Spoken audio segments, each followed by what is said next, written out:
And greetings. Happy Tuesday. Welcome to the Steve Deace Show. Live and on demand here on BlazeTV, radio, and podcast. I am Steve Deace.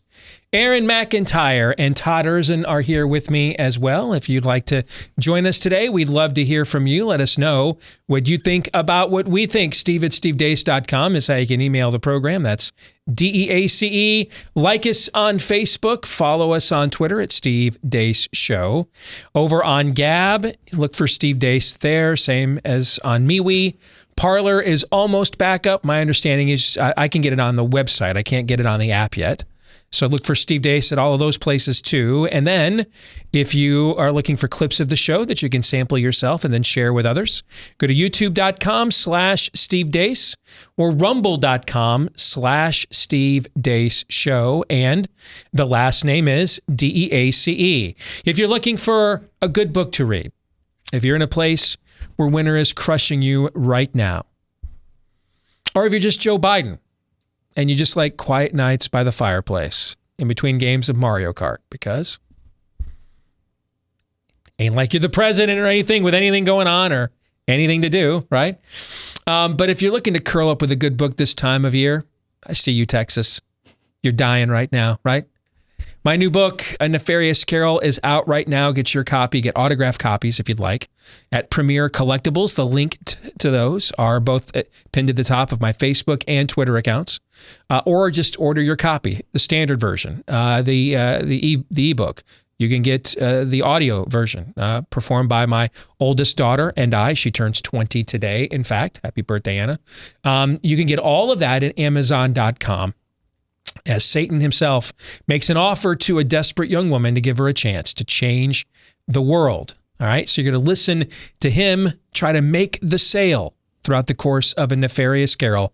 That's the sequel to my 2016 book, A Nefarious Plot. So get your copy today. Thanks to all of you that have purchased copies and enjoyed it. I've heard from so many of you all over the country. Please consider leaving us a 5-star review at Amazon if that's you, and you've yet to do that. Thanks to all of you who already have. All right, coming up today, we have a jam-packed show. At the bottom of the hour, we're just going to talk about liars. A special guest that Todd has lined up who has turned exposing liars. That this is kind of his jam, right? Yeah. This is kind of his hobby in life. And of course, it is a target-rich environment. So what you're telling us is he probably has no family, because there's just so many liars and so little time in this day and age. We're going to talk to Drew Holden. He joins us here at the bottom of the hour. Next hour, we're going to play Fake News or Not with an interview that aired on CBS News with Trump's impeachment attorney. We're going to play that interview, and then Todd and Aaron are going to respond. Is that fake news or not? That's next hour. And then Pop Culture Tuesday. We're going to go off the grid here a little bit. Is it possible? Is it possible that Zack Snyder is going to fix the DCEU? We'll discuss as the trailer for his Justice League movie is out. And I mean, I don't know what you all think. We're going to find out in the final hour of the show, or the final segment of the show. I mean, it's got, to me, there's Infinity War level epicness in this trailer. And I think it's possible Warner Brothers made the absolute dumbest mistake in the history of modern cinema. All right, but we'll get to that coming up at the final segment, the bottom of next hour. In case you missed it yesterday, we had to come clean about something.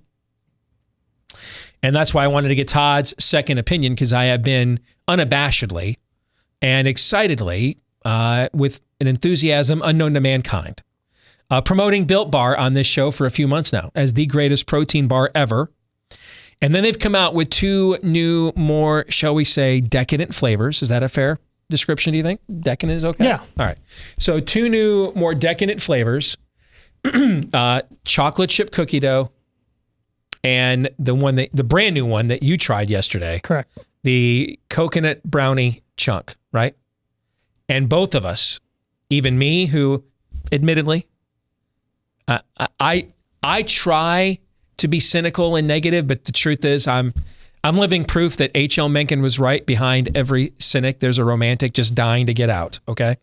I am prone to, I get so tired of chronicling the downfall of Western civilization every day that I will admit you guys are right about me. When there is even a mustard seed of legit hope of something, I do have a tendency to just glom onto that and turn that into a big giant redwood. Is that fair? I do that. Yeah, but understandably so. I need some hope, man. I got to have some hope. Todd, on the other hand, is the merchant of death. He doesn't care. Todd doesn't care. All right? He doesn't care. So that's why I had you try this new Built Bar flavor yesterday, because I just thought when I tried it at home the other day, my wife looked at me and said, it cannot be that good. And then she tried it and she said, holy crap, that's good. All right? So I thought, let me take it to you, because Mikey, he hates everything. Okay? You had the same reaction. You're like, there's no way this is 150 calories. So we need you to take the 150 calorie challenge from Built Bar. Can something this good be only 150 calories? And because listen, any candy bar is great. And if you just cut like one little piece off, that's 150 calories. No, I mean like the whole bar. Can something, if you eat it all, be this good and only 150 calories? Find out for yourself right now. Built Bar, over 20 flavors, all covered in real chocolate, the brand new one. Coconut brownie chunk. I mean, it's just insanely good. Try it for yourself right now. BuiltBar.com, BUILT, BuiltBar.com. Use the promo code DACE. Get 20% off either your first or next if you want to go back for seconds. First or next order, BuiltBar.com, promo code DACE. And with that, here's Aaron's rundown of what happened while we were away. What happened while we were away, brought to you by Predictive Modeling. The Weather Channel tweets on January 21st, quote, February is expected to be warmer than average across much of the U.S., and that trend may continue into early spring. Yeah, tell that to the people in Texas, where, as of this morning, places like Dallas were sitting at 4 degrees, waiting for a winter storm to barrel along and drop more snow. To put that into perspective, McMurdo Station, Antarctica was 3 degrees warmer than Dallas, Texas this morning. And yes, it's summer in the southern hemisphere, but it's also summer in some places on Neptune as well. And although it seems funny to see Southerners trying to deal with extreme winter weather conditions, the situation down south is pretty serious. As of this morning, 4.1 million people in Texas were without power as the state's independent electrical grid, comprised of 25% wind energy, has been totally overwhelmed and under-equipped to deal with such a sudden stoppage of power as wind turbines freeze over and have become inoperable.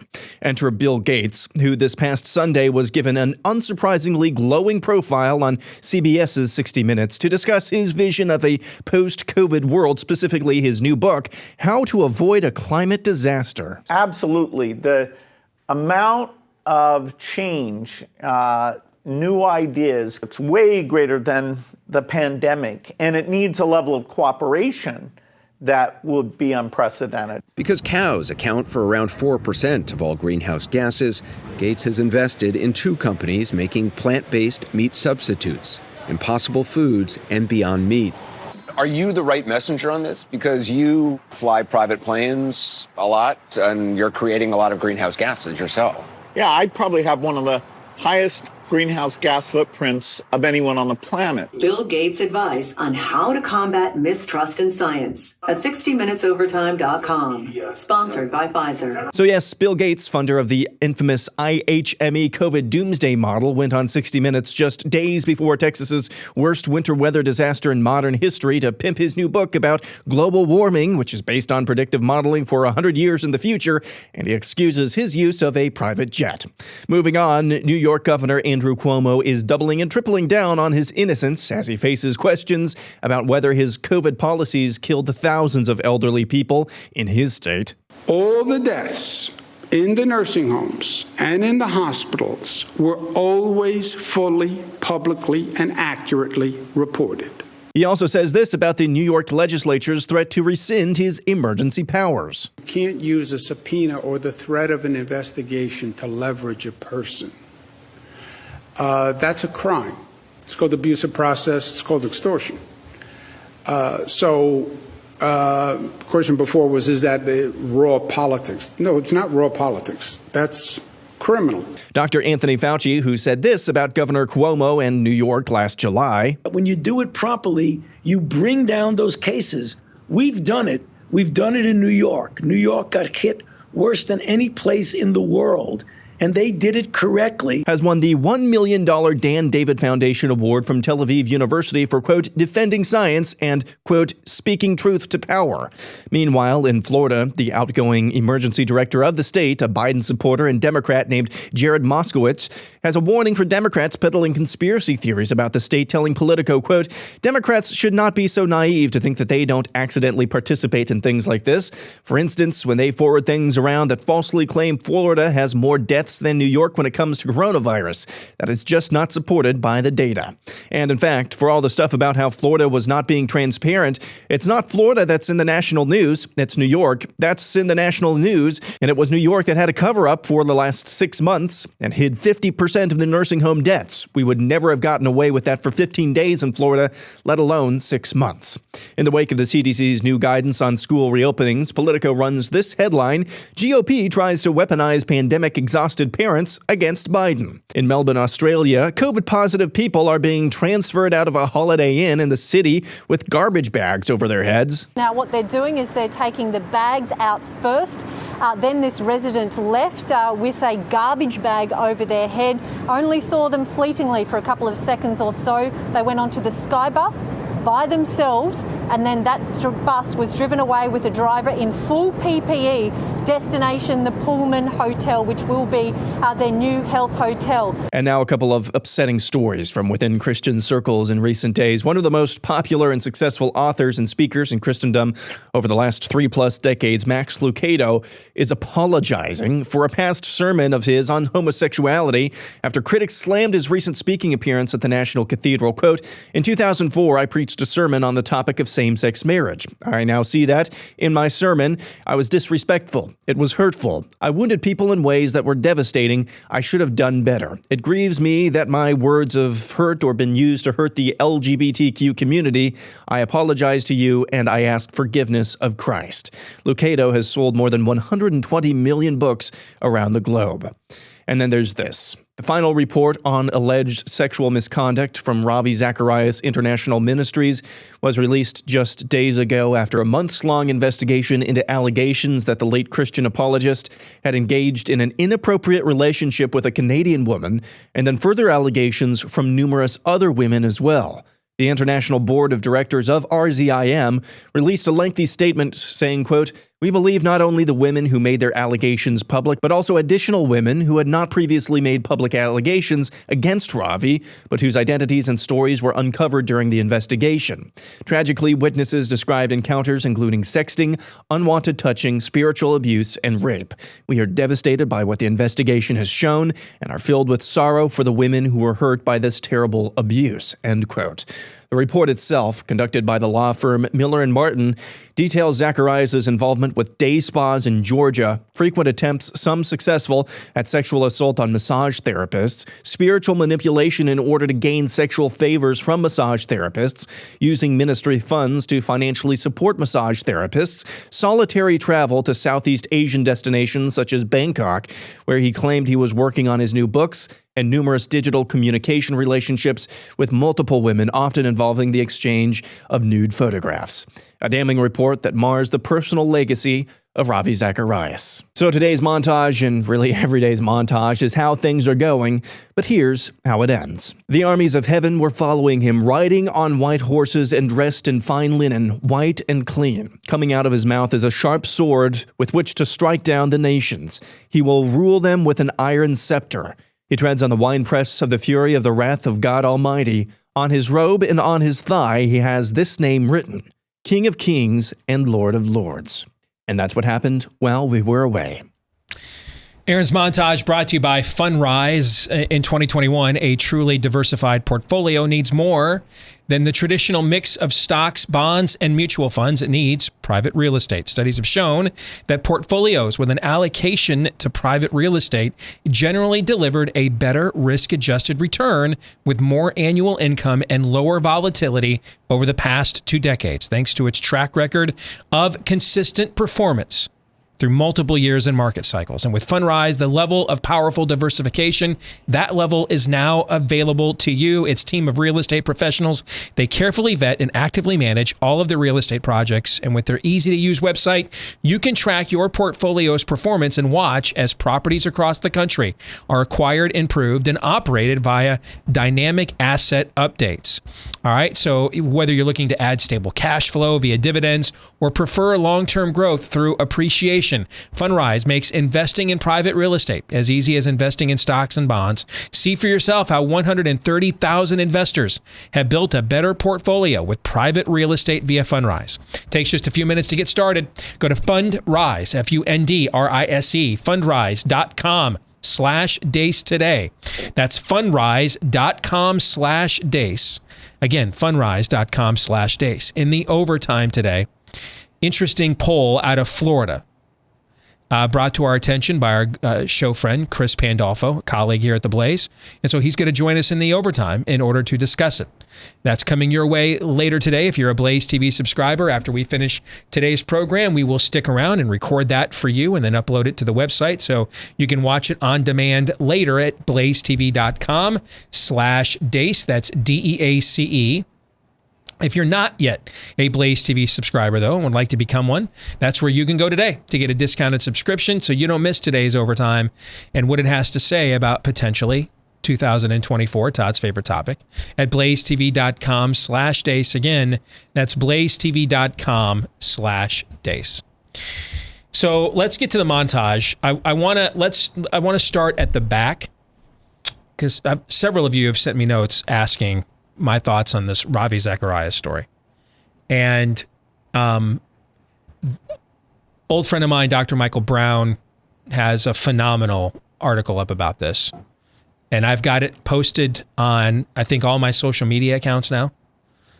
So I would urge you, whether it's Gab or Twitter, Facebook, MeWe, I can't say it any better than he has. So I would just urge you to go read that piece for yourself. Just a tragic story.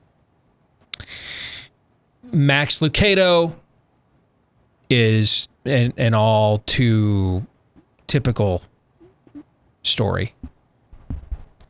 I guess, we're going to apologize for the gospel now. That's the new thing, right? We're apologizing for preaching the gospel now. We're apologizing for orthodoxy now. Yeah. So it's hurtful. Yeah. Okay. Bill Gates. Truly, Sir Thomas More has nothing on Bill Gates. This is truly a man for all seasons.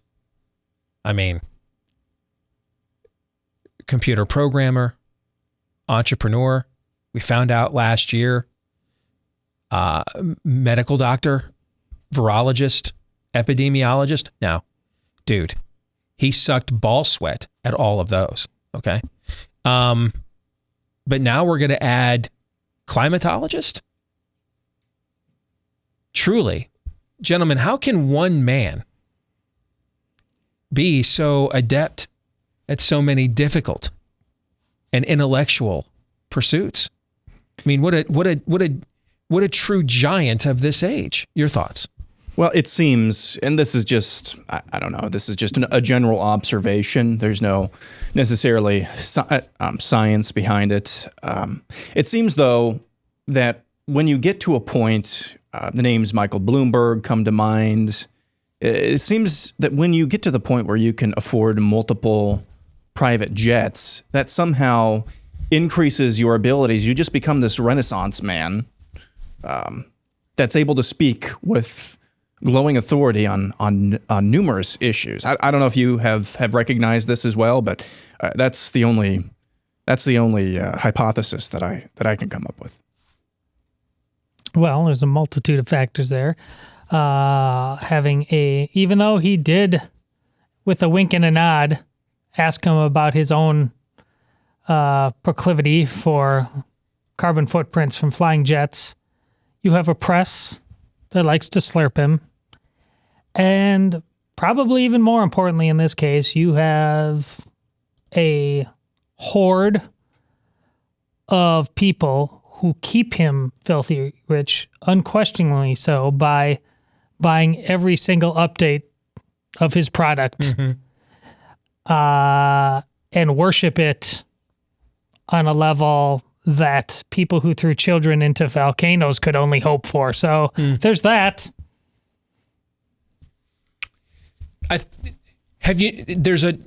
This ties so much in to what all of us have been subjected to with COVID-19 and mitigation efforts and medications. For example, over the weekend, there was an exhaustive study published, an academic study that reiterated something we have known for hundreds of years, folks. Hundreds of years we've known this. That vitamin D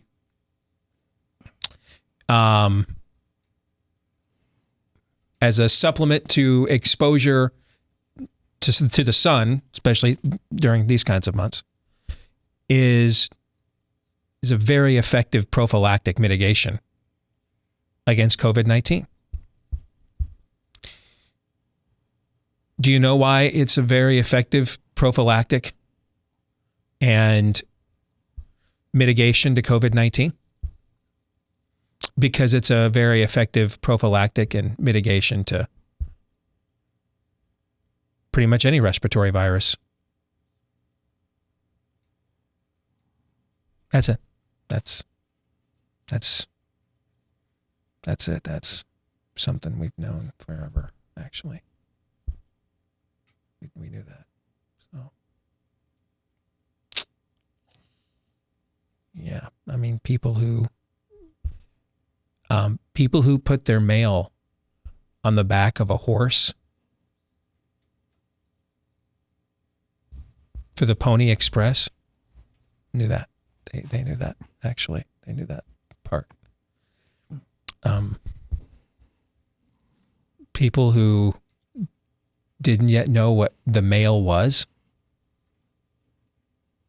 they knew that too. Yeah, they knew it. They knew that stuff. So science has really come a long way in the past year or so. But it fits a pattern. And that pattern is anything that did not empower the state or cutting edge pharmaceuticals. Anything that didn't empower those things was either dismissed as dangerous or memory hold. I mean, I have been militant since last March. My family will tell you, man, I'm a vitamin D fascist. Okay. I mean, after I did all my initial research on this virus, I am on everybody in our home taking vitamin D. And that was almost a year ago now. And do you know where I found this information? Did I conduct these studies myself? And other than the ones in your home, no, you did not. Yeah. Which meant I would have found them from a lot of the very same places and information sources that we can't trust now, right? Right. That have been corrupted now. I mean, Facebook just banned that group that did, what was it called? The Barrington Declaration? Oh, yeah. Yeah, I mean, they're from places like Oxford and Stanford. What the hell do they know more than those people do? See, what's happened in this last year is, I don't know if COVID caused it. If COVID was the Rahm Emanuel incentivization, I should say, to go where they always wanted to go, or it was just there for a long time, but since COVID has touched every single one of our household now in some way, shape, or form, either with an exposure or with a threat to our way of life, that it's now more out in the open. But what you're seeing is that unless you belong to a certain elite club of elites, like scientists at Stanford and Oxford are elites. They're elites.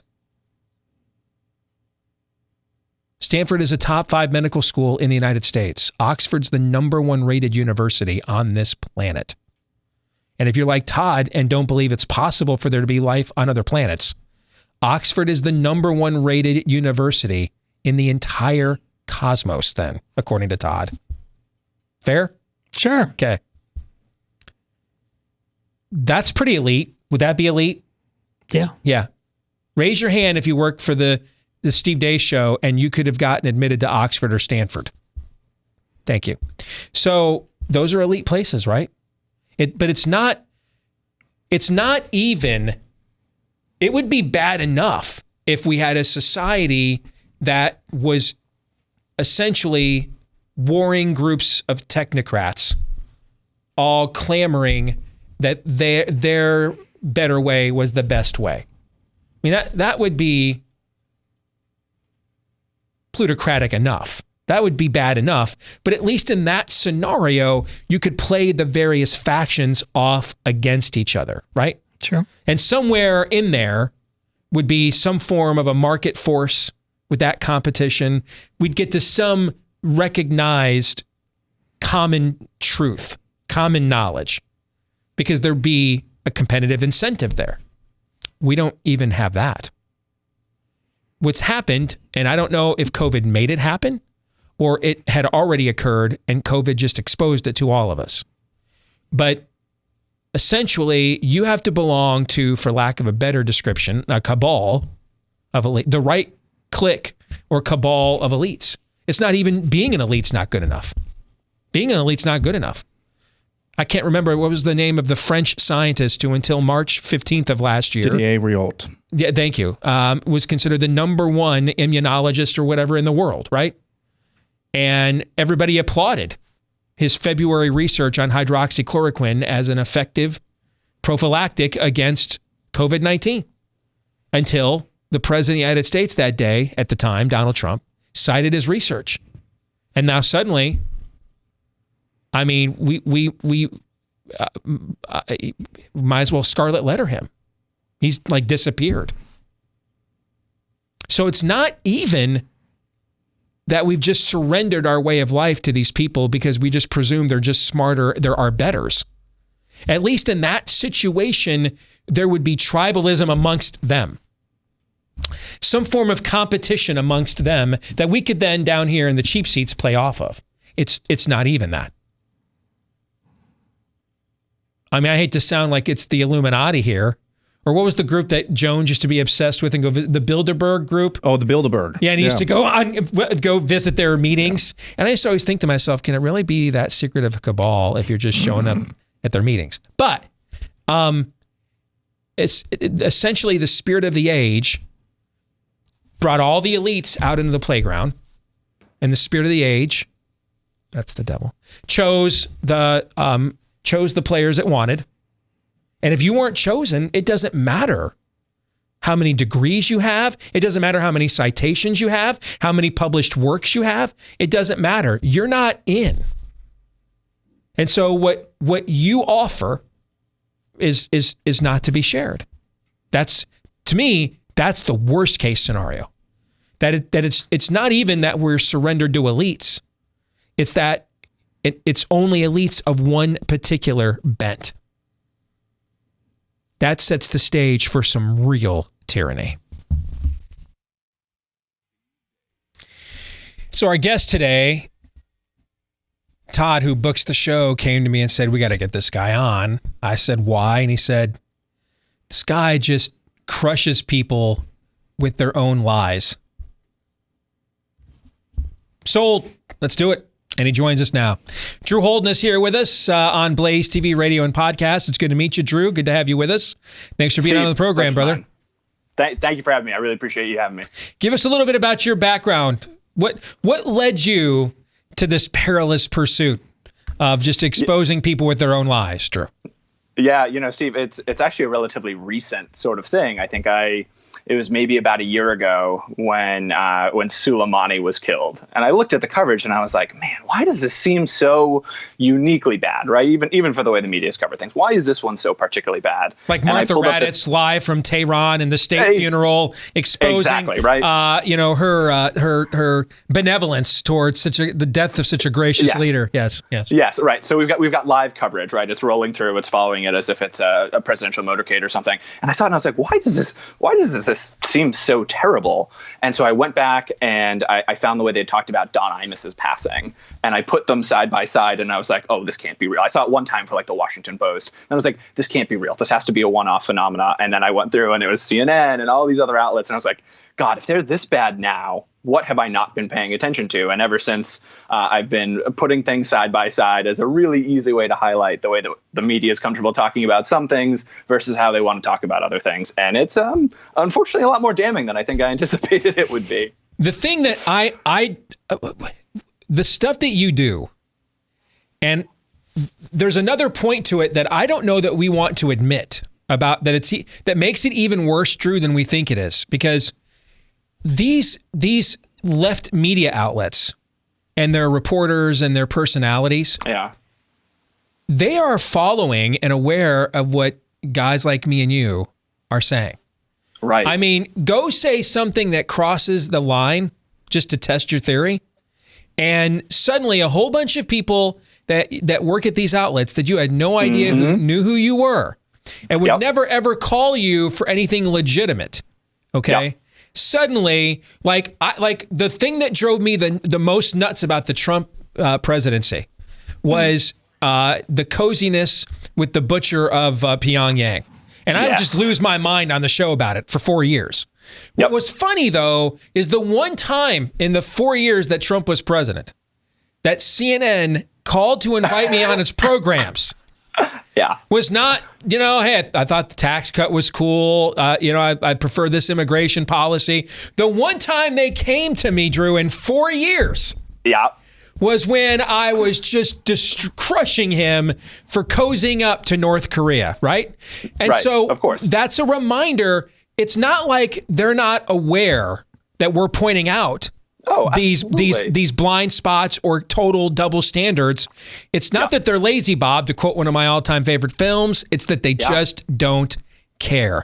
I think that's what makes what you are chronicling even worse, Drew. Yeah, I think you're probably right. The other day I took a swing at Chris Saliza of CNN, and within 30 minutes he responded and corrected the record. And listen, I was wrong. I was totally in the wrong. But as soon as he comes to it, I was like, man, it is interesting. I tag him in just about every thread that I do. I've done a couple already this week. And for some reason, he's got no interest in correcting that record. But one-off tweet that didn't really gain any traction at all. That's the sort of thing that he wants to weigh in and come out of the woodwork on, right? So I think you're right. I mean, I think part of it is, listen, they know that as long as it's just guys like you and I who are getting upset and frustrated by this sort of stuff, it's not going to resonate with the audiences they care about. Right. So who's the biggest liar right now? Who is it? Wow. That's tough and stiff competition, but I've been thinking about it lately a lot in the context of Andrew Cuomo in particular. And I think the worst liar right now has to be Joy-Ann Reid. It has to be, right? And there's a level of dishonesty that we've come Have we found the real hackers yet?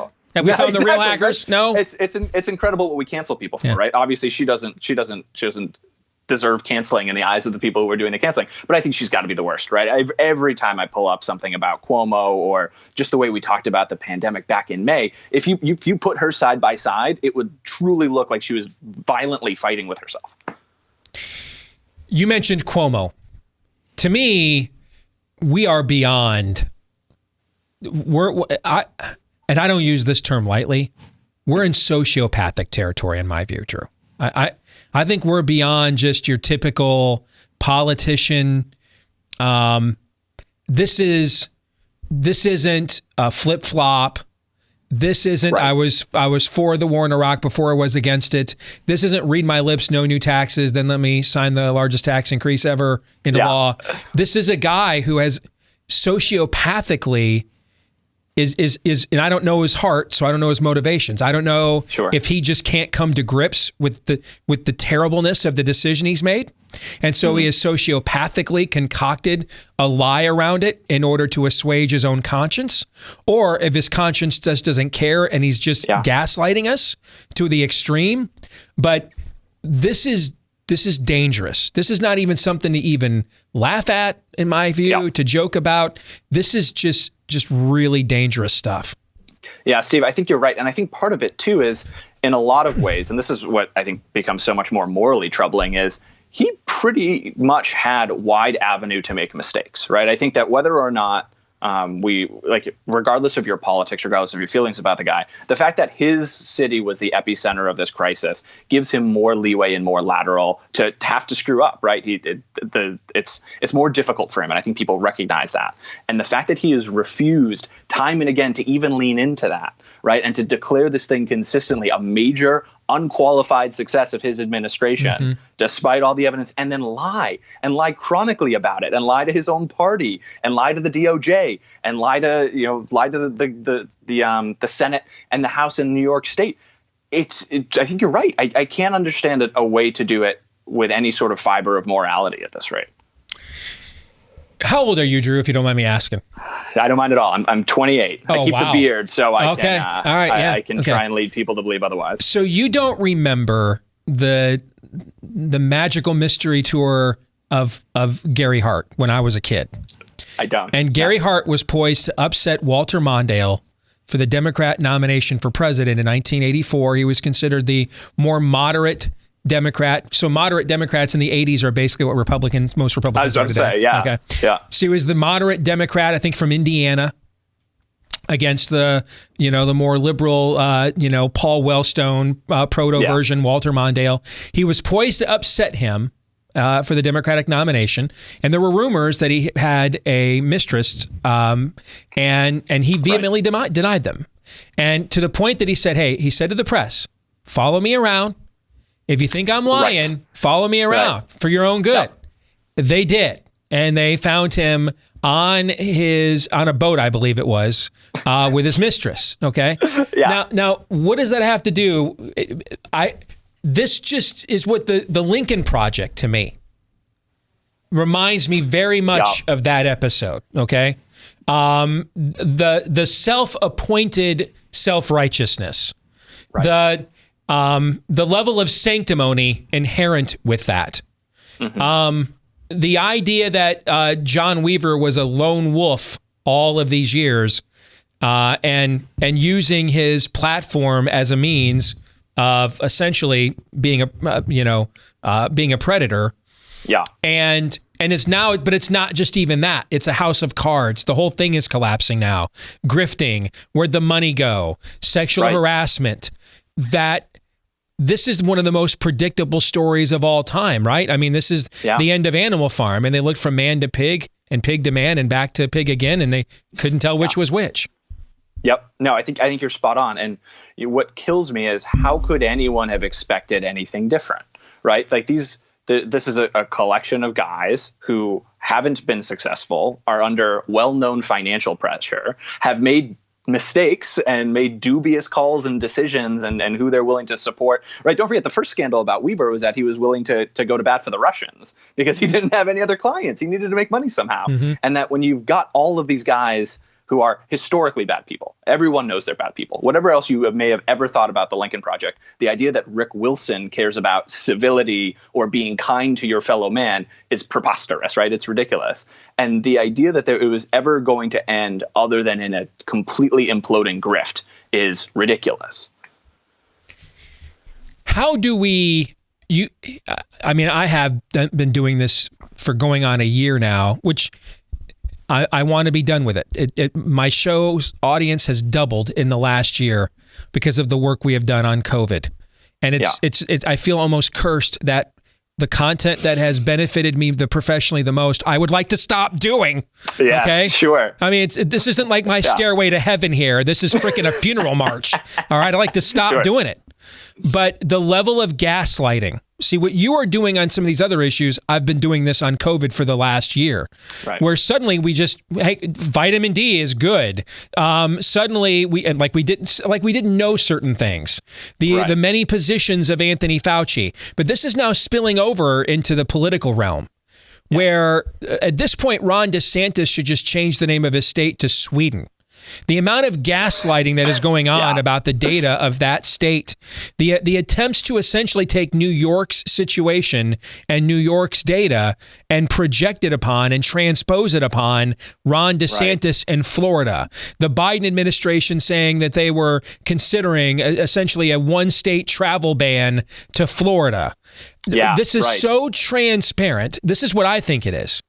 That they recognize if Trump doesn't run again, this guy's the most likely GOP nominee. Oh, for sure. Yeah, and they're trying to abort him in the crib. They got to take him out in his reelect in 2022 because it's not even that he'd be the most likely nominee, but if you nominate a guy who's been elected twice in Florida, I know you have a political background in political nuts and bolts. It's the most expensive pivotal swing state in the union. If the Republicans don't have to contest Florida in 2024, you just earmark all those resources to Arizona, Virginia, Colorado, places that used to be friendly territory to you, that you have all kinds of resources now to invest in because Ron DeSantis took care of Florida for you. I think that's what this is all about. Yeah, exactly. Because it opens up the map in a huge way, right? And if you can say we've got Florida in our back pocket, this guy beat a rising star in the Democratic Party, right? They were talking about whether or not, what was it? I remember when Gillum was considered as a VP potential, right? Like he was someone who was going to get plucked out of being governor of Florida so that he could be Biden's vice president or whoever's vice president was leading then. And DeSantis smoked him, right? And that was despite fighting him and fighting the media. And so I think they know full well that if they can't get an ascendant Democrat to be able to beat this guy in a state like Florida, then my God, think about the potential this guy has on the national stage, particularly when, you can spend a lot of time and invest a lot of energy to try and make it seem like Florida's not having good results. But at the end of the day, eventually, and I think the bright minds in the media have to know this, that the results are going to speak for themselves. And that DeSantis isn't just going to run as someone who is popular and is likable, all the reasons that he won Florida 2018 as governor, but he's also going to be able to say, look, I've got the numbers. This is incontrovertible. You can say whatever you want about whatever happened with Cuomo in New York and in other places, but these are the numbers. Why is my death rate half the death rate in New York, New Jersey, Massachusetts? Why is that the case? And I have a larger senior population than every single one of those places do. Yeah. Exactly. Right. And I think they're terrified because if he can do that, and the whole crux, right, for the whole position against Trump is, well, the guy's not going to know how to govern. Like, well, you trust him with a nuclear code, you trust him to be able to set an agenda for this country. And I think there's a lot of skepticism all across the country about things like that. But you can take someone like DeSantis, who is not going to play the media's games, who is not going to tolerate in the kind of pleasant old guard Republican sort of mentality the way that other candidates would, and you pair that to someone who hasn't just governed, but has governed incredibly well during the greatest national crisis we've faced in 100 years. Yeah, I'd be scared of that guy if I was on the outside too. All right, I've got less than a minute here, but I got to ask you about Nikki Haley. All right. Absolutely. What game is she playing? You tweeted out the other day, does Nikki Haley even believe Nikki Haley at this point? So give us your thoughts on that in less than a minute. Yeah, I think that she is someone who is really consistently good at listening to political operatives. And the problem is the political operatives change their mind all the time. And Nikki Haley at no point seems to remember who she was yesterday or maybe the day before yesterday. And it's like she wakes up, it's like Groundhog Day, right? She wakes up every morning as if nothing has ever happened before. She listens to the perspectives of some political consultants based on which way the wind is turning, for Trump, against Trump, whatever it is. And that's her policy position. That's her idea. That's her plan. Yeah, she's an empty suit. I mean, she's the spitting image of an empty suit, and it's stunning to me the amount of time that we spend talking about her despite that. All right, then. We like bluntness on this show. Drew, good to see you. Thanks for joining us. We'll do it again sometime, brother. All right, take care. God bless. Pleasure's mine. You as well. Thank you. You bet. Hey, don't make yourself get a crash course in home title theft the hard way here in 2021, because it can ruin you financially. Here's how it happens. The legal titles to our homes are kept online these days, where they can be hacked. Cyber thieves know this. So they go online, forge your signature on what's called a quitclaim deed, stating you have sold your home to them, and then they take out loans against your home until all of that equity is gone, and you're not going to know about it until collection calls, or maybe worse, pours in. Unfortunately, you're not protected by your homeowner's insurance, not your mortgage lender either, but thankfully you can get protection from Home Title Lock. And in the unlikely event that you still fall prey to home title theft while a member, Home Title Lock will spend up to $250,000 in legal fees out of their pocket to restore your home's title rightfully to you. So go online to HometitleLock.com right now, register your address to see if you're already a victim. And then while you're there, use the code RADIO to get 30 free days of protection for your most important investment and asset, your home. 30 free days of protection with the code RADIO at HometitleLock.com. Thoughts on that conversation with Drew Holden? I really like expanding our web. Josh Hammer, Paul Alexander, Drew Holden. These are people from Aaron's generation. And I count Aaron in them. These people are lions. And oftentimes we talk about how concerned we are about Aaron's generation. But if there are a lot of people out there who are calling BS and are just thinking like this, processing like this, we can disagree on a lot of different issues of great substance. But at the end of the day, we will have to engage each other seriously because we demand it of one each other. That's what I like about when we continue to engage people like this. And side by side, whether it's people on the right, we just talked about Nikki Haley, Joy Reid, Cuomo. I don't want BS in my life. I will not tolerate it. I just like what the work he's doing. Come back. Hour 2 coming your way. Fake news or not, as well as Pop Culture Tuesday here next on Blaze TV, radio and podcast. And we're back with Hour 2, live and on demand here on Blaze TV, radio and podcast. Steve Deace here with Aaron McIntyre, Todd Erzin, and all of you. Let us know what you think about what we think. You can email the show, steve@stevedeace.com. That's DEACE. You can also like us on Facebook, MeWe, Gab, Parler. Look for Steve Deace there. Follow me on Twitter at Steve Deace Show. And if you're looking for clips of the show to sample and then share with others, hopefully, go to youtube.com/Steve Deace or rumble.com/Steve Deace Show. Those of you that listen to the podcast, thank you. Please show your gratitude to us. If you haven't done these two things yet, hit that subscribe button. Please keep crushing that for us. Leave us 5-star reviews, whichever podcast platform you prefer. The more of those we get, the more it helps the podcast to continue to gain notice and grow. And so many of you have done that already and helped us, and we thank each and every one of you. We are grateful for all of those. So please, by all means, keep those coming. Coming up at the bottom of the hour, Pop Culture Tuesday.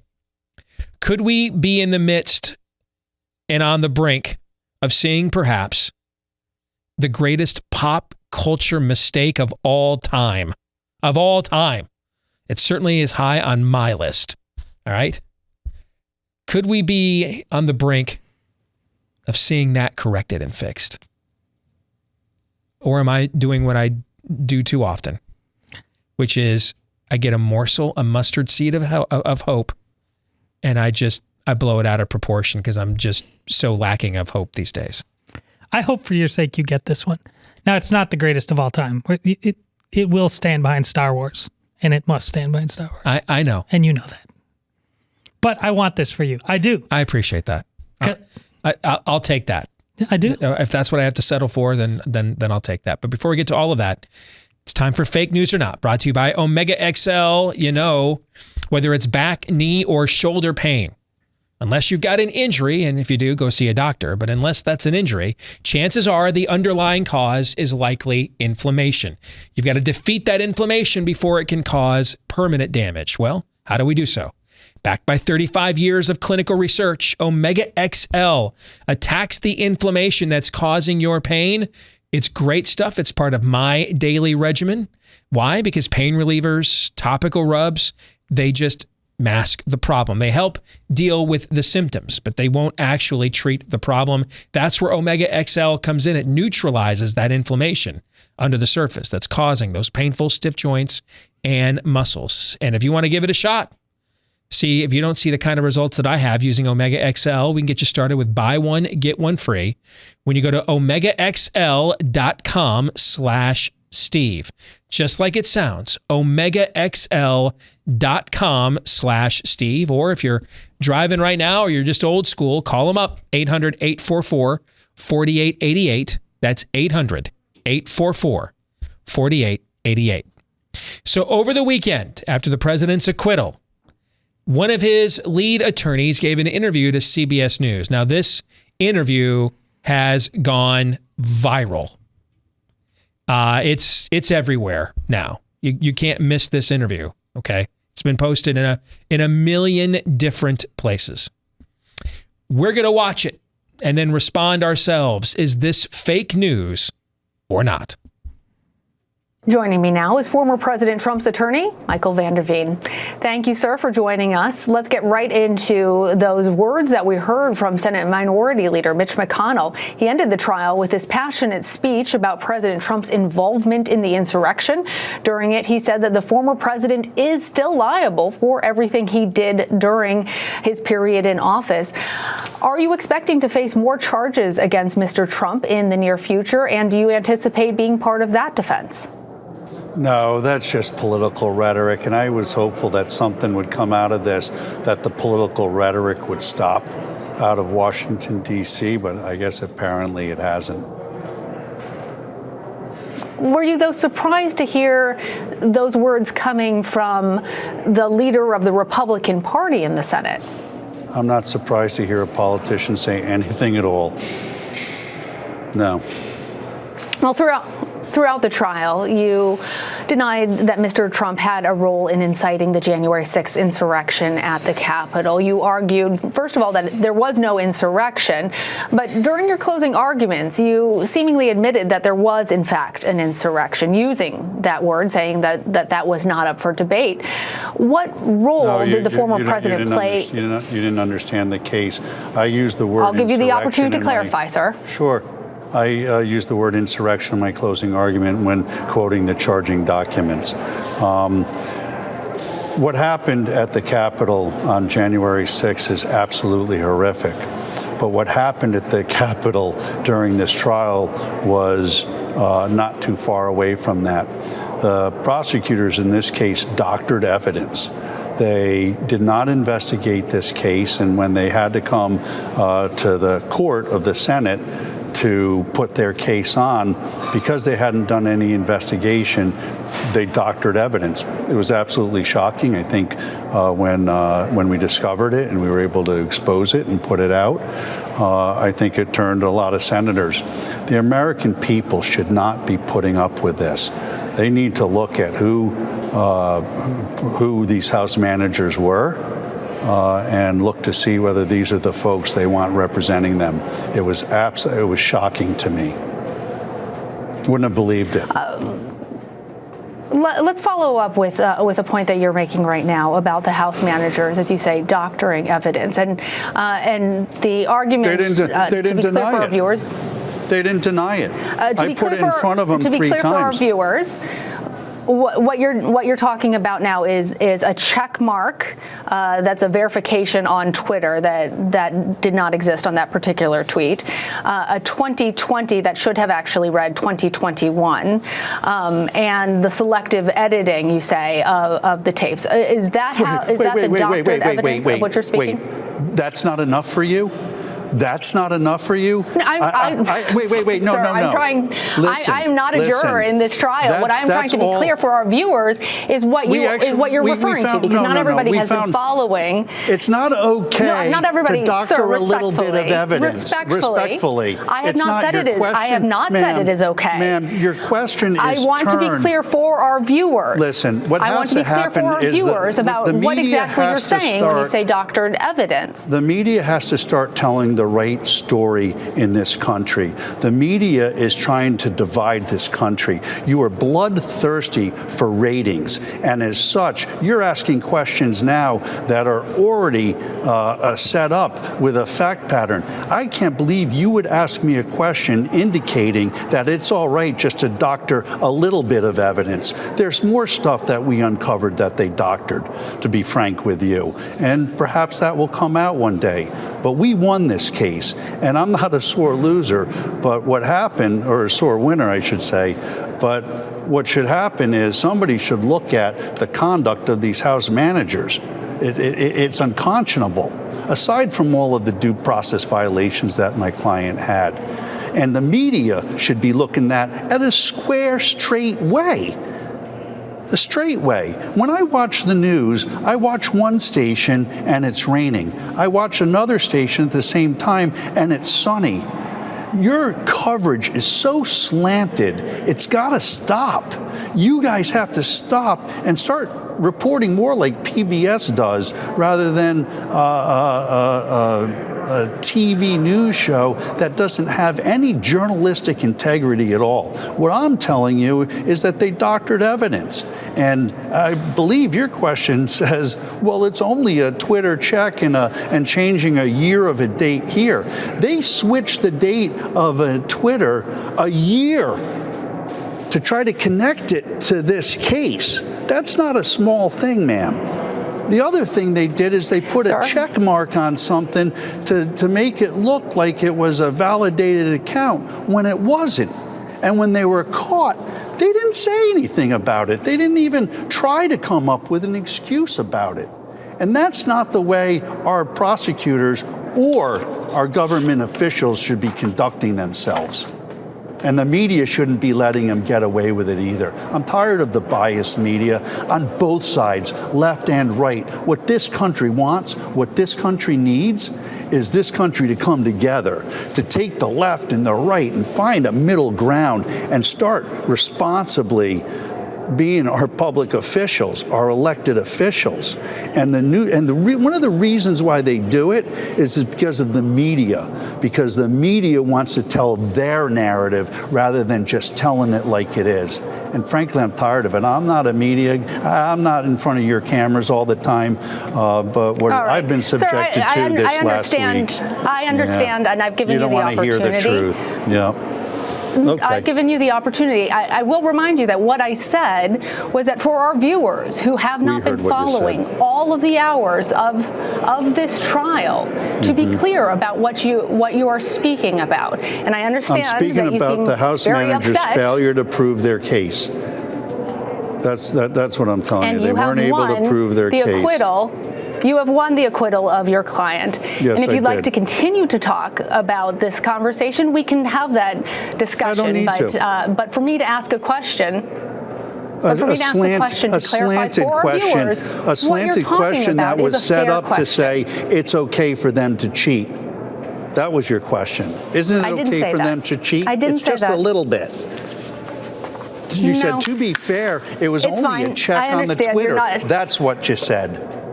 You got to live by your words. That's the problem. The media has to start living by the truth and not try to create a narrative. Michael Van Der Veen. Yeah. Thank you for joining us. I do appreciate. Yeah. Okay. I see you taking off your microphone now. That was President Trump's defense attorney, Michael Van Der Veen. Well, I guess I know what you think, Todd, so I'll start with you. What'd you think? Fake news or not? Oh, not. If your book, The 10 Commandments of Political Warfare, if that's like your Jarvis, this is Jarvis becoming Vision, self-aware. But what an analogy. Oh, but with a Bane twist. I love it. I mean, from the beginning. And it's not like he just was like, I'm ready. I'll be fair. Let's try this out, see what happens. He just knows at the beginning. You could see it all over his face. He's just full. Do you feel in control? Oh, you merely adopted the darkness. I was born in it. I mean, he just has no time. As a guy named Steve Deace says, he gives 0 Fs, and I dig that about him. Aaron, what'd you think? Here's the thing. about that. He was not on the defensive at all. Here's what he did, though. He didn't accept any of the premises of the question. That's straight out of Rules for Patriots. And let me tell you this as well. You want journalism to get back to journalism, like actual journalism. If we just had I don't know, just a mindset of the right of center punditry, or even just the people in Washington, or really anywhere, who had went into any media interview with that same mindset, it would force them to ask actual questions, real questions, not gotcha questions. Now, you can also say that they'd never have people on again, never have guests on again who don't accept the premise. That's a fair assessment as well. But if just a few more people actually came to these interviews, not falling for any of the gotcha questions, not falling for any of the slantedness that Mr. Van der Veen pointed out, you would think that producers and hosts at those networks would be just a little bit more on their toes, come with a little bit more there than they actually have. Because guess what? All they actually have most of the time is slanted questions. All they have most of the time is slanted facts. To be fair, they only cheated a little bit. Stuff like that. And we let them get away with that all of the time. That's how, at least in some aspects, journalism can change a little bit. Never accept their premise. Never, ever.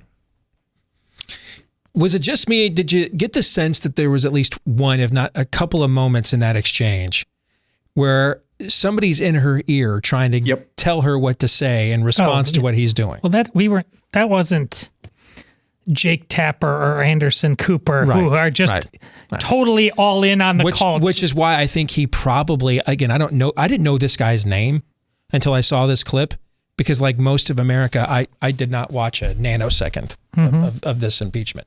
So I didn't even know his name. And what is it? I don't know that I even remember. Is it Van der Veen? Van der Veen. Van der Veen. Okay. I wonder if that's why he agreed to do it. Is this just, looked like the gal they just called up from Billings because no one else wants to work at 11 o'clock on a Saturday night, right? And he figured she's not all in on the zeitgeist yet, and so I can have a legit conversation with her that I would not have with one of the people that you mentioned. I wonder if that's why he even agreed to do that. It might be, but I think it's secondary. I heard or read somewhere that this guy, he made his bones in drunk driving defense, and it's something like he's not a pure political tool. I think that's a guy who's just gotten to the place in his life where he's sick of it all. Yeah. And here was the grander opportunity. Forget her. Was that, hey man, I want in on this thing. However he got there. Maybe he was just, maybe it's like the Cleveland Indians. Hey, you want to come and manage the Cleveland Indians? I don't know. I got another guy on the line about a set of white walls. Let me get back to you. But he thought about it and he said, no, I'm sick of this. You can feel it. I don't know what he thinks about anything else in politics, but he's sick of this. Like a lot of people are sick of this, and they just want their damn country back. I think the one thing he said that made me wince makes your point. When he said, you guys need to be more like PBS. Yeah. Okay. Every time because I've watched this like 4 or 5 times now. Every time I've heard him say that, I've winced. They are like, folks, they are like PBS. That's the problem. They're all alike. I mean, I know what he means when he says that. Right. Okay. And I think somebody that was involved in this on a regular basis and attuned to it and plugged in to this toxicity would not make a reference like that. But I mean, I know what he means when he says that, but that does kind of lend itself to that this guy's really not your typical political. I mean, that guy looks like he's 10 years our senior, Steve. When you and I think back of PBS, we think of Sesame Street, Mr. Rogers, and these very dry tomes of people who speak like this. Yeah. And I mean, I think that's probably what he was doing. Yeah. Do we have... See, I think remember a couple of years ago when we had this ongoing conversation, actually 3 years ago now, we had, or maybe 4, this ongoing conversation about steak or Cheez-Its. Yeah.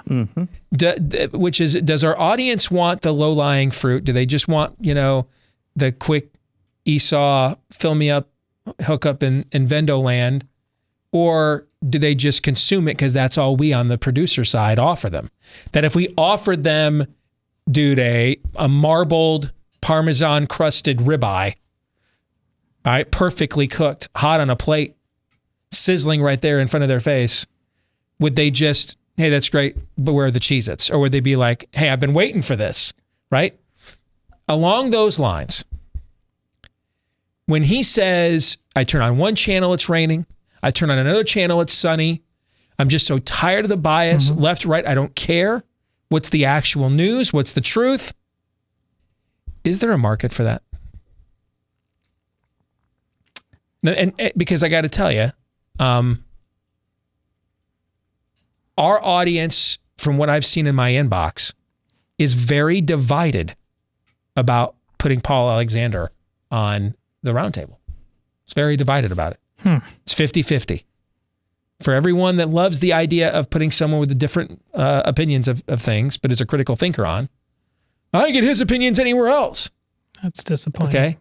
We went through this with Shannon Joy for a while. Okay. That she had to go, she couldn't be on the round table because she was too hard on Trump. While members of her audience and her local community were literally stalking me on Twitter for becoming a sellout, right? Is there, even in our own critical thinking crowds, is there a market for this, let alone in a general population that has been, the art of critical thinking is a lost art in this day and age? Well, if there has to be right now. And let me drop a name to show you why, especially to people like this who are sending these emails. Ravi Zacharias.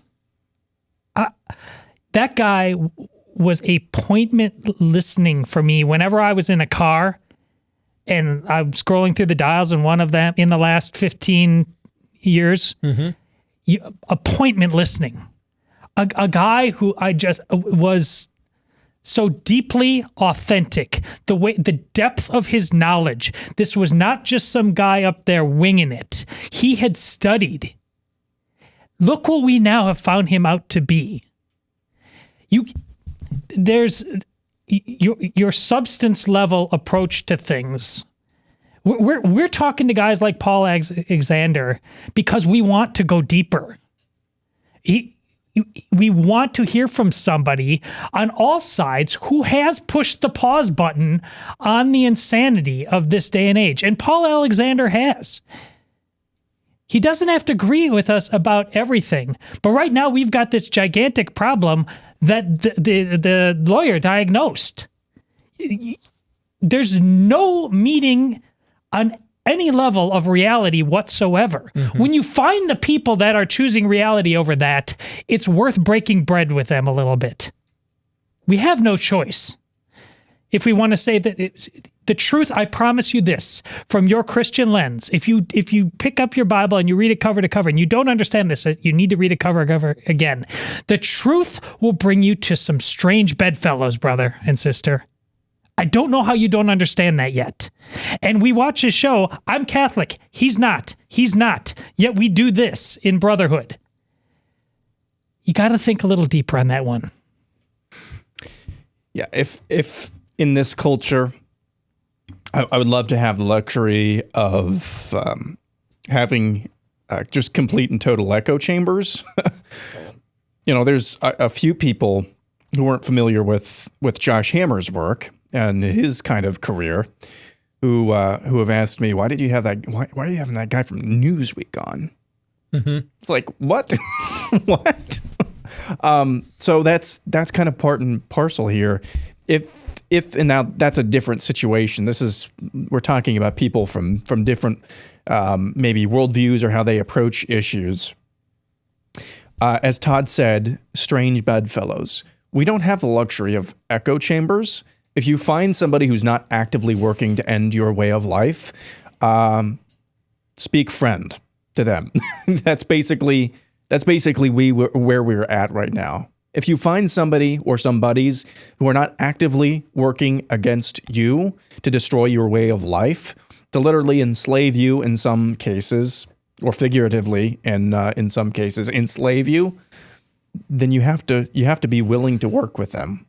Now, does that mean that we have to agree with them on everything? No. But the things that we do have in common, so long as the first is, I don't hate you, I'm not working against you, is actually there, then I think we can work with it. And here's the irony of what Aaron and I are talking about and the letters you're getting.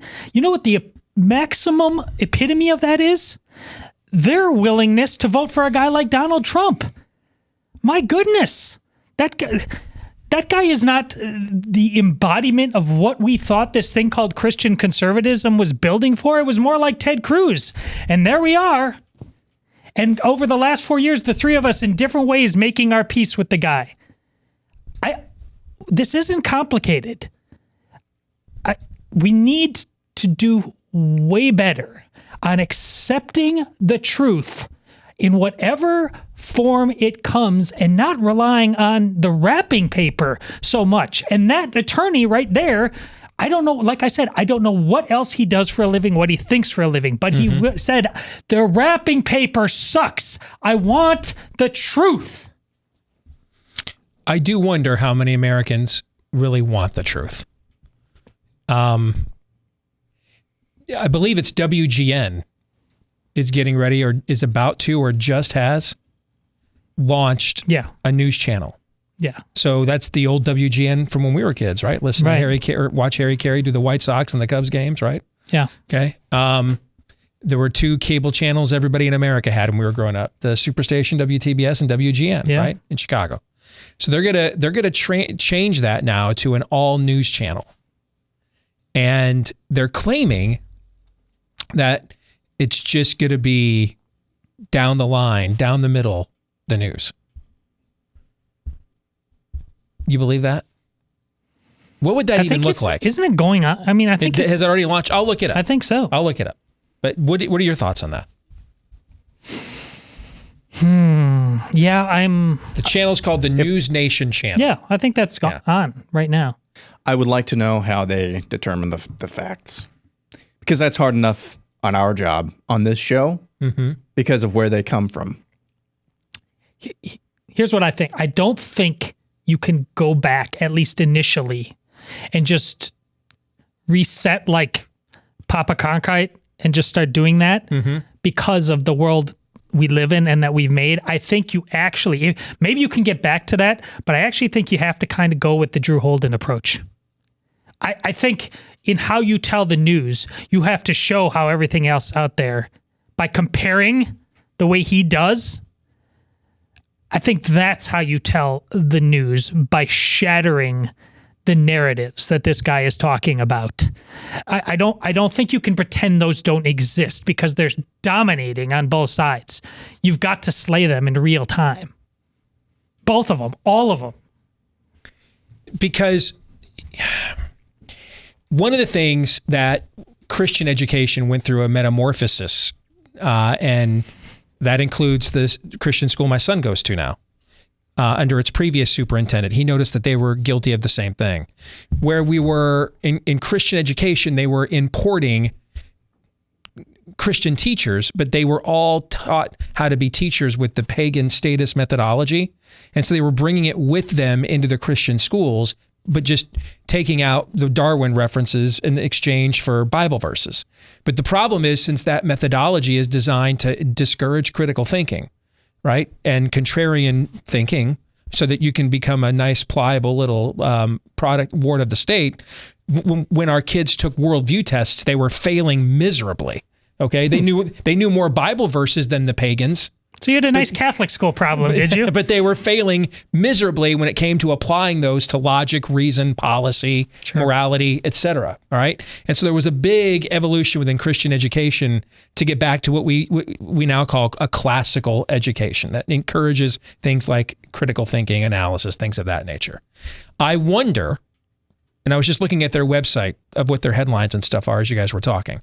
I wonder if what they're calling unbiased is really just, we just bring the Associated Press to television. That's far more likely. So we don't like openly say we hate you and you're all bigots, but like it's not gay marriage, but same-sex marriage.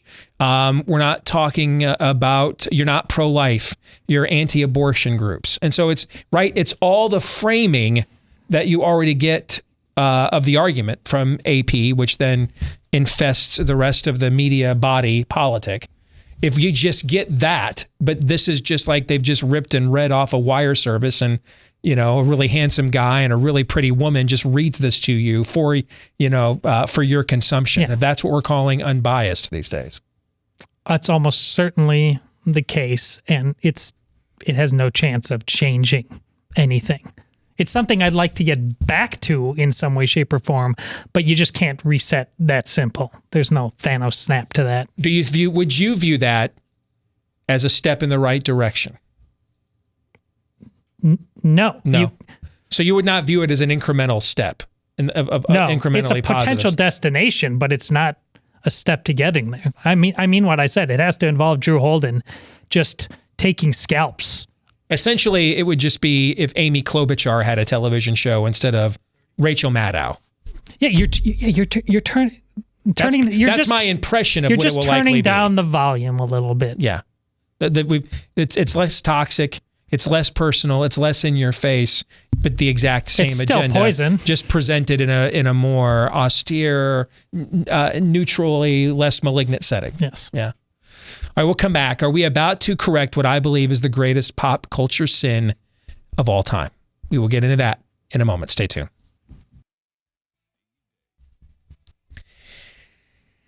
So are you prepared if there is a sudden food shortage, a major crisis, a natural disaster? So many of our coworkers and friends right now in Texas and what y'all are going through with the unprecedented winter storm there, the rolling blackouts, things of that nature. These sorts of situations can lead to panic buying. We saw it last year with toilet paper, for example. That's why you want to be prepared. Go to our friends at My Patriot Supply. They've got a 4-week food kit. Can be delivered discreetly to your door in as little as 2 days with food for the full 2,000 calories a day you need that stays fresh for up to 25 years. So if you're thinking, it's a once in a century winter storm, I won't live through the next one, and you're living through it right now. I mean, our old friend Dana Lash, I saw tweeting out about an hour ago, I can't do my show today because we're on generators again and I have to salvage the power to heat the home just to get it into the 60s. I mean, this is like, why don't we tie hamsters together on a string and just chuck the can as far as it can go and see if we can convey messages to each other. This is what happens when nature steps in. You never know. So be prepared with My Patriot Supply. Your 4-week kit right now, get 20% off when you visit preparewithdace.com. Again, preparewithdace.com, DEACE, 20% off with preparewithdace.com. I want to say one more quick postscript on the Paul Alexander front before we go over to fake news or not. I'm sorry, before we depart fake news or not. See, you know why I like having him on? I don't believe, for those of you that think, hey, I can find out what he thinks everywhere, I don't believe you can. Who is the critical thinker approaching things from the other side of the street in the media right now? Who is it? Go. I'll show myself out. I don't believe that person exists. A few years ago, I think a lot of people would have said it was Jake Tapper, maybe, right? Yeah. And I know you were calling BS on that all along. Yeah. Okay, yeah, you were. But a few years ago, I think a lot of smart people in our industry, maybe even me, might have said, maybe it's Tapper. It's not. No one is. In fact, you are more likely to get booked on these shows and on these news outlets with our viewpoint than Paul's. provided you're willing to tie it into slavish, inexcusable devotion of Trump or slavish, inexcusable rejection of Trump. You know what I'm saying? If you're willing to conform it into whichever narrative that they want, to play the role they want you to play, you're more likely to get booked with the viewpoints we have about the world than Paul's. Remember Glenn Greenwald? He's been memory hold from an industry that he was a paragon of just a couple of years ago. So I don't think you can find people coming from the other side of the aisle that are willing to critically think things from their perspective and say, yeah, that's total BS. I don't care if that's my side's narrative. It's just a lie. I'm not buying it. I don't think that's why I like having him on, because I do think it's a perspective we're not getting in a lot of places. We are being fed the notion, frankly, that people like Paul Alexander do not exist. That's why I call them pro-Civil War media. See, if we're going to keep this thing together, folks, we need to find two things. An election system we all trust, so that at the end, when we get the fight like hell until the votes are cast, but then when they're counted, one group's disappointed and the other group's excited, but we move on. That's number one. We don't have that, man. Just might as well. We're going to start shooting here any day now, and I'm worried about that. Here's the second thing, though. You need to find out if Paul Alexander is a unicorn, or if if the allegedly 80 some odd million people that voted for Joe Biden are all down with Saul Alinsky. Because that's what we're sold, right? Our media, everybody on the media, either would jump off a building because Donald Trump told them to, and then in their will and last will and testament, have their remains dug up and then flung off the building again just to demonstrate their fealty. Or they're communist. Isn't that essentially the caricature of all the people that are pretty much on media? Right. There's a couple of exceptions, but pretty much that's everybody. We're talking about the left media. We've got all kinds of critical thinkers that will call BS on our own team's narrative. Like, that's one of the reasons Tucker Carlson's got the #1 show on the right doing that. But on their side, who does that? So, before we dissolve into a civil war, I would at least like to know if it's necessary. Because I've long suspected there's more people like Paul Alexander than we think. Now, does that mean there's enough of them? I'm not as optimistic about that. Sure. I think there's a lot more of them than we're being led on to believe. Whether there's enough of them to keep this e pluribus unum thing together, that I'm not so sure about. But I'm pretty confident, bellying up to the table and putting a bet, that there's a lot more Paul Alexanders over there than Joy Reids. Whether there's enough of them, though, I don't know. Because what we're being sold from the left media is a narrative that inevitably leads to some form of a civil war. You are not to be tolerated. You are to be lied to. You are to be lied about. You are to be deceived. You are to be blamed. You are to be narrative casted. And when we're called on it, as like Drew Holden does from our first hour, it's like you don't exist. Your memory hold. You're beneath contempt. We don't have to address your concerns. Do that to somebody sooner or later, especially the people who own all the guns. And sooner or later, they're going to say, I guess this is my only means of having my voice heard then, I guess, right? See, it'll be guys like Paul Alexander. If we don't ruin this thing, which we just seem hell-bent on trying to, but if we don't ruin this thing called America, where we are blessed to have a system where we can gouge each other's eyes out ideologically, and then if we have the same favorite college football team on a Saturday, sit in a stadium and cheer them on like we're long-lost blood brothers, it'll be people like Paul Alexander, frankly, that hold this thing together, far more so than people like us. Because we can't hold this thing together on our own. We got to find out, are there people like Paul Alexander that are between the spirit of the age and us? Does that make sense? Yeah. Okay. Let's get to Pop Culture Tuesday. As some of you know, I am where Todd is with The Last Jedi. I have been. Because of what happened with the Justice League movie. Now, 5-year-old little Stevie, man. I used to get up in my Super Friends underoos Watch Channel 5 here in Des Moines. 7 o'clock, bright and early on Saturday morning. Challenge of the Super Friends. Never missed an episode. When they put out the box set on DVD like 15 years ago, I bought it the first day. Because it was the first time all the classic super villains, arch villains, went head to head with all the classic heroes. It was like the first time you were like, man, if I did a Super Friends cartoon, this is what I would do. And they did it. And all my life, I loved these heroes. Superman was my masculine idol growing up.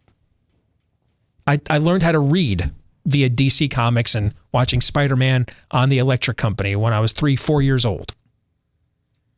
All my life, all I wanted was to see these characters given the treatment they deserved. Instead, they were given whatever that radioactive shock treatment is, lobotomy treatment, that was the Justice League movie. And you remember how angry I was coming out of that movie. I was surprised. I was in red rum. I got in my car, fired up some iced tea. Mom, I gotta die tonight. Listen to that on the way home. That's how mad I was. 40 years of waiting almost for that trash. For that trash. And what happened, of course, the director, Zack Snyder, the studio didn't like the fact he was actually making adult subject matter, like big stories about big themes, theology. We would break them down, right? They didn't like that. They wanted McMovies. So when his daughter tragically committed suicide and he had to step away, they used that to kick him to the curb and bring Joss Whedon in to make this more of a Buffy the Vampire Slayer meets the Justice League. Which is amazing because Joss Whedon made Avengers, yes. which is and by the way, Buffy the Vampire Slayer was a great television show, but it's just his vision could not be any different. So trying to mold these two things, if maybe it had been given to Whedon from the beginning, it might have turned out great, given his track record. Who knows? All right. But the fact that they tried to morph this into some kind of Frankenstein, it just could not work. Well, because you, me, the fans, for years demanded that they correct this error. This is the first time what the media likes to call the toxic fans, you know, those of us that just want good movies and not to be preached the spirit of the age, woke religion to. All right. We actually got our way with something. And they gave him a substantial budget to come back, because it also would help promote HBO Max, to come back and finish his vision as he intended. Now, this comes out on March 18th. Here's the trailer.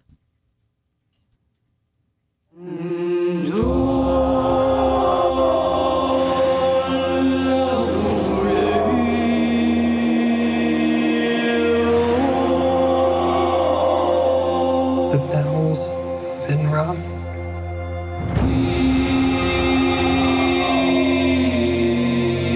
Out in the dark, among the stars, the god is dead. I had a dream. Almost like a premonition. I think there's an attack coming. My lord, this world will fall. I need warriors. I'm building an alliance to defend ourselves. How do you know your team's strong enough? If you can't bring down the charging bull and don't wave the red cape at it,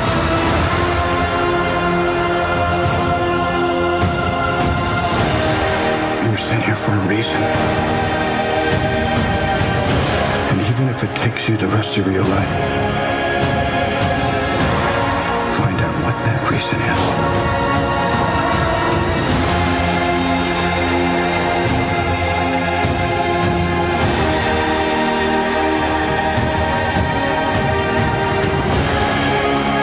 These are the age of heroes who never come again.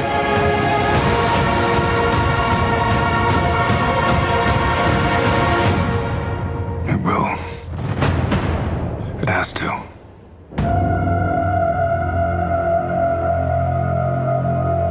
We live in a society where honor is a distant memory.